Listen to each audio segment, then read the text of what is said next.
I was teaching English in senior high school, and I had a friend who was teaching math, and she said, I think it would be interesting if we took a leave of absence and joined the service.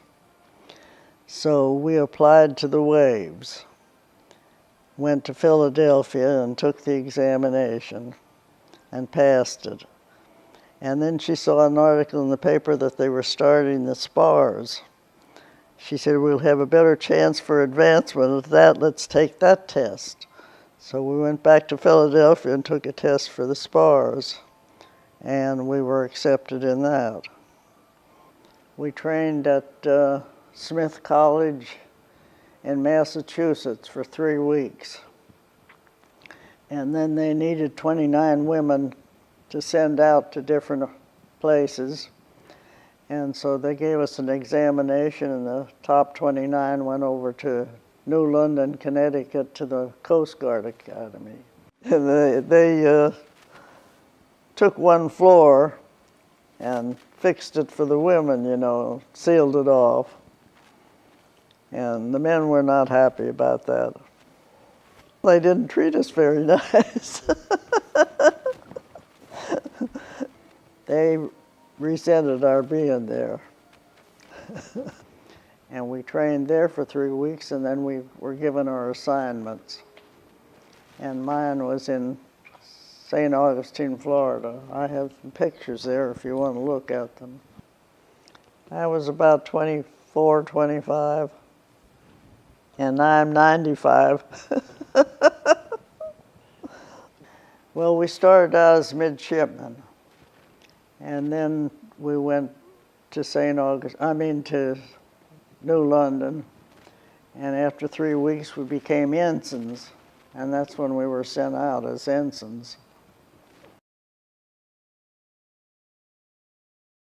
Well, they had a library where the men had to study, and they weren't allowed to take the books out, so we took care of that. We did some communications. We corrected tests for the officers in charge. And basically that was it. It wasn't difficult at all. And it was very interesting. I envy the girls that could go on ships and serve there. That's where they brought in the men that were getting ready to go to sea. And they took certain courses before they were assigned. Off duty, well, we may go to the theater, or we may go to the officers' club and dance. We were making $75 a month, and the apartment cost us $35 a month. A furnished apartment. Well, there were 3 of us to start with, and then 4 more came in, so there were 7 there for the 2 years that I was there.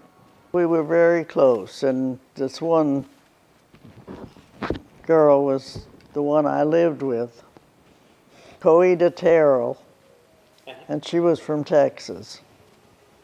And we kept in touch until she passed away after the service. I met my husband going through indoctrination school, and he was Texan. Yeah, he had been serving in the Atlantic, and then he came through St. Augustine for a refresher course before going to the Pacific. Well, we met on the 7th of January, and we married on the 21st of March because he was shipping out.